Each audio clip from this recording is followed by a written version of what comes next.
It was the year 1971, a time of political turmoil, military oppression, and a people's fight for self determination. What started as a demand for democracy in East Pakistan soon became one of the deadliest conflicts in South Asian history, resulting in the birth of Bangladesh. The crisis began in December 1970 when the Awami League, led by Sheikh Mujibur Rahman, won a landslide victory in Pakistan's general elections. Despite securing the majority, the central government in West Pakistan, led by President Yahya Khan and Zulfikar Ali Bhutto, refused to transfer power. What followed was a political deadlock that turned into a brutal conflict. On March 25, 1971, Operation Searchlight was launched by the Pakistani military. What was meant to suppress dissent quickly escalated into a mass killing of civilians, students, and intellectuals in Dhaka and beyond. The Pakistani military crackdown led to widespread massacres with estimates of civilian deaths ranging from 3 million. Reports of mass grave sexual violence and systematic genocide emerged, drawing international condemnation. In response, the Mukti Bahini, a Bengali guerrilla resistance force formed to fight back with support from India, they launched an armed struggle against the Pakistani military.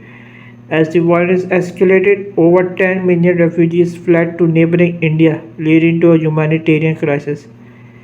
By December 1971, after months of growing tensions, India officially entered the war, following Pakistani airstrikes on Indian air bases. The Indo-Pakistani War of 1971 lasted just 13 days. On December 16, 1971, Pakistani forces led by General A.A.K. Niazi surrendered in Dhaka, marking the creation of Bangladesh. It was one of the shortest yet most impactful wars of the 20th century. For Bangladesh, it was a moment of triumph, but the losses were staggering. The war left an indelible scar. Estimates suggest up to 3 million Bengalis were killed, 200 to 400,000 women were subjected to sexual violence, and millions were displaced. Entire towns and villages were reduced to rubble. The economic cost was equally severe. Bangladesh started its journey as an independent nation with a shattered infrastructure and a broken economy. Yet, from the ashes of war, Bangladesh emerged as a resilient nation.